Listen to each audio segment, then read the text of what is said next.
बिस्मिल्लाहिर्रहमानिर्रहीम अस्सलाम वालेकुम friends, welcome to my channel. I am mister J. उम्मीद है आप ठीक होंगे। सो काफ़ी लोगों के कमेंट्स आ रहे थे, तो यही कहा जा रहा था कि आप डिफरेंट कंट्रीज़ के हवाले से वीडियो नहीं बनाते, आप उसकी भी वीडियोस बनाएं। लिहाजा ऑफ कोर्स मैं वर्किंग ओवरऑल कंट्रीज़ के हवाले से करता हूँ, कंसल्टेंसी के हवाले से, तो जाहिर सी बात है वो इन्फॉर्मेशन भी आपको प्रोवाइड की जाती है। तो बिज़ी की हालत में आपको ये वीडियोस नहीं बना के दी जा रही थी, तो मेरी कोशिश है कि आपको एवरी डेज़ डिफरेंट कैटेगरीज़ में डिफरेंट एम्बेसीज के मुतालिक आपको इन्फॉर्मेशन दी जाए। सो मैं आज जो बात करने जा रहा हूँ, स्पेन, डेनमार्क, स्विट्ज़रलैंड, ये 3 कंट्रीज़ है जो राइट नाउ एप्लीकेशन कई तादाद में जमा हो रही है। इसके अलावा अदर शेंजन कंट्रीज़ में जो ओपन है राइट नाउ, वो भी एप्लीकेशन एक्सेप्ट कर रही है डिफरेंट कैटेगरीज में। तो स्पेन के हवाले से बात कर लेते हैं। स्पेन इस टाइम टूरिस्ट वीज़ा भी एक्सेप्ट कर रहा है, डेनमार्क भी और स्विट्ज़रलैंड। टूरिज्म के हवाले से ये कंट्रीज वीज़ास एक्सेप्ट कर रही है। मैं आपको जो बात बताना चाहता हूँ, अक्सर लोगों के मेरे मैसेज आते हैं, मेरे डॉक्यूमेंट्स पूरे हैं, मैंने वीज़ा अप्लाई करना है। डॉक्यूमेंट्स पूरा होना का मतलब क्या है? कि डॉक्यूमेंट्स में आपकी bank statement, NTN, chamber, tax return पूरी होगी तो इसका मतलब क्या वीज़ा अप्लाई कर लेंगे। अक्सर लोग बेवकूफ़ी इस वजह से करते हैं कि वो बस ये डॉक्यूमेंट्स दे के वीज़ा फॉर्म फिल करके एक लेटर लिख के एम्बेसी को अप्लाई कर देते हैं, insurance, hotel booking, ticket reservation लगा लोगों के, ठीक है। तो सोचते हैं कि हाँ चलो जी, मेरी स्टेटमेंट में 40-50 लाख पड़ा हुआ है, टैक्स वेल पेड हो रहा है, मुझे वीज़ा मिल जाना। ये बात नहीं है कि वीज़ा मिल जाना। अक्सर एम्बेसी में जो वीज़ा ऑफिसर है वो आपसे ओपन यही क्वेश्चन करता है कि आपका बेसिक बिज़नेस क्या है। बेशक बिज़नेस आपने बताया है कि मेरी कंपनी है, उस कंपनी के हवाले से डिस्क्रिप्शन देना कि आप इस कंपनी को कब से रन कर रहे हो और यहाँ से कितनी इनकम ले रहे हो, आपको क्या-क्या इसमें आप इस कंपनी के हवाले से जानते हो। ये थोड़ी-सी डिस्क्रिप्शन देनी होती है। उसके अलावा फिर आपकी आई थी फाइनेंशियल टाइज़, फिर आपकी आई थी ये फैमिली टाइज़। ये सारी चीज़ें डिस्क्राइब करनी पड़ती है। जो पर्सन जो बिगिनर होते हैं वीज़ा अप्लाई करने के लिए, उनके लिए ये जो फर्स्ट पीरियड का जो माहौल होता है वो टफ होता है कि वीज़ा हासिल, इवन के ट्रैवल हिस्ट्री वालों को भी ये चीज़ें बतानी पड़ती है। बहुत से लोग हैं जिनकी अपनी कंपनीज है, वो बताते हैं कि हमारी ये कंपनी है और इस वक्त से रन कर रहे हैं और ये मैं अपनी पूरी फैमिली को टूर पे लेके जाना चाहता हूँ। बाय द वे, बताने का मकसद ये है कि ये मेरी बात नहीं कि मैंने ये बता दिया आपने इसी को लिख के अप्लाई करना शुरू कर देना है। और बहुत सी चीज़ें हैं, बहुत सी अंदर की चीज़ें हैं। आपके लेटर हेड को देखा जाता है, आपकी स्टैम्प को देखा जाता है, आपके सिग्नेचर को देखा जाता है। बहुत सी चीज़ें जो वो नोट करते हैं, क्या ये पर्सन रियल है या फेक है। क्योंकि ज़ाहिर सी बात है, फेक एप्लीकेशन बहुत जाती हैं, बहुत जमा होती है। उन्होंने तो अपनी तरफ से उसको वेरीफाई करना होता है। तो फेक के मुकालते में वो आपकी एप्लीकेशन भी रिफ्यूज़ हुई। इसलिए अपनी एप्लीकेशन जितना हो सके उसको प्रोमिनेंट, जितना हो सके उसको प्योर तरीके से तैयार करवाया जाए, तो आपका वीज़ा लगना आसान होता है, राइट।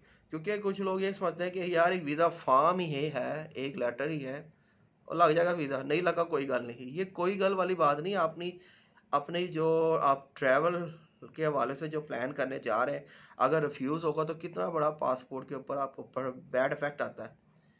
कोशिश यही हो कि कम से कम रिफ्यूज़ हो, ज़्यादा से ज़्यादा वीज़ा लगे। अगर आप ट्रैवल हिस्ट्री बनाने ही जा रहे हैं तो अपने वीज़े को अप्रूव करवाएँ, अप्रूव करवाने की कोशिश करें। ये तो बाय चांस अगर रिफ्यूज़ हो गया, कोशिश तो की जाए कि आपके डॉक्यूमेंट्स पूरे हो, आपकी फ़ाइल जो है वो सही कैटेगराइज़ हो और सही तरीके से तैयार हो, जिसमें बहुत सी चीज़ें आती है। आपके लेटर हेड आता है, लेटर हेड के ऊपर लोगो आता है और लोगों की साथ आपका एड्रेस आता है, सारी चीज़ें आती है जो नोट की जाती है कि लोगो किस कैटेगरी की आपकी कंपनी के मुतालिक है। जो कंपनी आप बता रहे हैं उस कंपनी की डेफिनेशन आती है, ठीक है। फिर आपकी प्रॉपर्टीज़ के हवाले से डॉक्यूमेंट्स होते हैं, उसको इंग्लिश में ट्रांसलेट करके फॉरेन मिनिस्ट्री से टेस्ट करवाए जाते हैं। बहुत सी अंदर की चीज़ें हैं जो मैं आपको बता रहा हूँ कि ये चीज़ें पूरी करनी पड़ती हैं। फिर उसको डिस्क्राइब भी करना पड़ता है, यानी कि पूरी करके डॉक्यूमेंट लगा के दे दिए।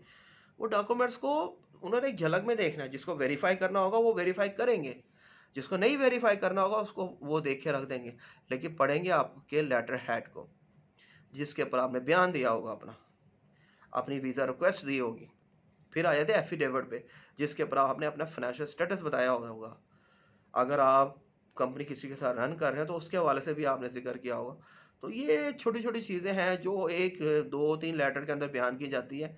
ऐसे ही है कि कई स्टूडेंट्स लोग भी होते हैं, उनके पास स्टेटमेंट तो होती नहीं है, वो पेरेंट्स की यूज़ करते हैं।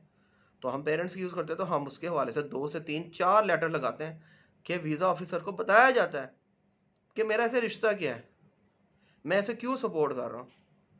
फिर वो खुद भी बताता है। फिर जो सपोर्ट करने की वो एक एफिडेविट होता है, उसमें बाकायदा स्टैम्प की जाती है कि मैं इसका सारा खर्चा उठा रहा हूँ। तो यहाँ से उसका वीज़ा आसानी से लग जाता है। तुर्की का भी इसी तरह वीज़ा मैंने अप्रूव करवाए हैं, इसके साउथ अफ्रीका के भी अप्रूव करवाए हैं, स्पेन के इवन अप्रूव करवाए हैं। कहने का मकसद है कि लोग जो है ना, वो अपनी एप्लीकेशन को ईजी लुक ना करें कि यार ये बहुत ईजी है, नो प्रॉब्लम, मैं इसको डील कर लूँगा।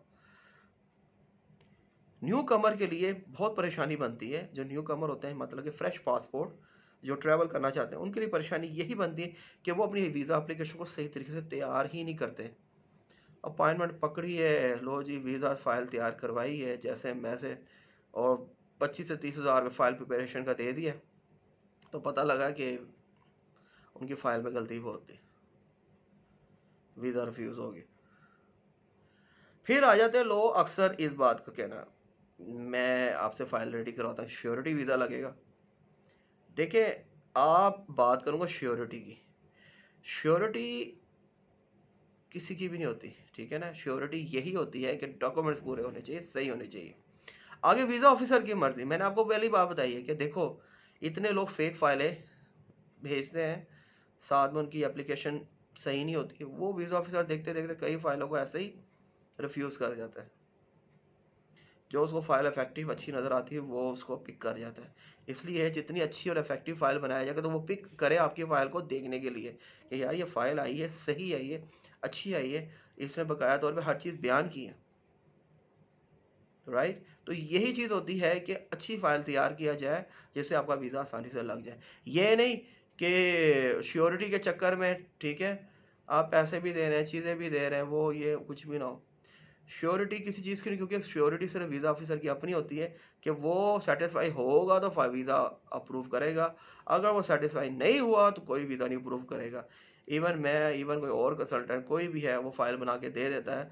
आगे वीज़ा ऑफिसर की मर्ज़ी, उसने देना है तो उसने देना है, नहीं देना उसे नहीं देना, क्योंकि ये वीज़ा ऑफिसर की मर्ज़ी है। यहाँ हम सिर्फ फोर्स कर सकते हैं वीज़ा ऑफिसर को बकाया तौर पे एक डॉक्यूमेंटेशन की बेस पे आपकी एप्लीकेशन को अच्छी से अच्छी इम्प्रूव और अच्छी से अच्छी तैयार करके देने प्रेज़ेंट करने के लिए हम उसे प्रेशराइज़ करते हैं वीज़ा ऑफिसर को कि वीज़ा आप ग्रांट करें।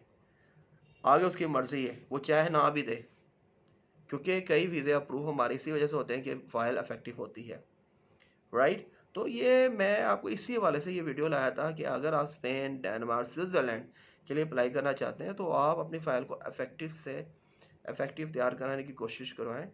ये नहीं कि आप फ़ाइल में वीकनेस डाल दें, ऐसी चीज़ कर दें कि अपनी मर्ज़ी तैयार करवा लें, तो ये इश्यूज़ आपको फ़ेस करने पड़ते हैं।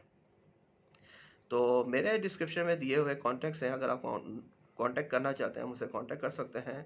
फर्दर इन्फॉर्मेशन के लिए, फ़ाइल प्रिपरेशन के लिए हम हाज़िर हैं। ऑलराइट फ्रेंड्स, मिलते हैं नेक्स्ट वीडियो में। Thank you for watching, good bye, अल्लाह हाफ़िज़।